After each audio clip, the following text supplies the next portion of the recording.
आयो आज भेटला गणपतराव घोटाळे येड्या बाबळी खाली बसला होता गडी. अहो राम राम मंडळी, राम राम, गुड मॉर्निंग. दिला दणकन मोडला मनका, रडू नको बाळा, सकू गेली पाण्याला. क्या बात कर रहे हैं? मग काय बोला जाय महेश मध्ये नुसता सणाना पिरिरी श्यामभाऊचा वाऱ्याच्या वेगानं सुटला ना भाऊ आपल्या अड्ड्यावरती येऊन पोहोचला दणक्यात आपल्या अड्ड्यावर. इकडं बाबड्यानं डायरेक्ट पत्र्याला फवारे लावले होते भाऊ. आता काय करावं?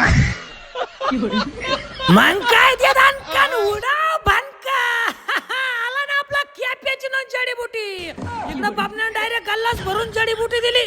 तो म्हणतो तुलाही परत परत घेतो, एकदाच घेऊन टाक, तुला काय घ्यायची तेवढी. आयो बाबण्याच्या आंब्याला आले ना आंबे, म्हणलं आता लोणचं घालावंच लागत.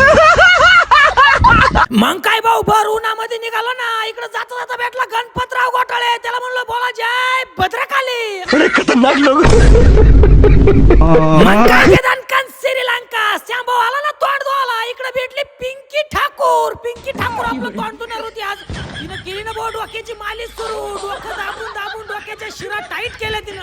मग ती लागली ना गालाला गुदगुल्या करायला. मी डोळे उघडले, तिनं मा डोळ्यावर डायरेक्ट गरम वाळूचा कट्टा ठोला भाऊ. आयो पिंकीनं डोकं दाबून दाबून मा मेंदू फार बारीक करून टाकला. इकडे तिनं अख्ख्या तोंडाला साबण लावला आणि म्हणलं मा डोळ्यात जर साबण गेला तुला डायरेक्ट डाकांब्याला नेऊन सोडून. मग काय वाहू दे खर्च, पुढच्या वर्षी इकू खर्च. गुड्यानं दणक्यात हेअरस्टाईल करून दिली भाऊ.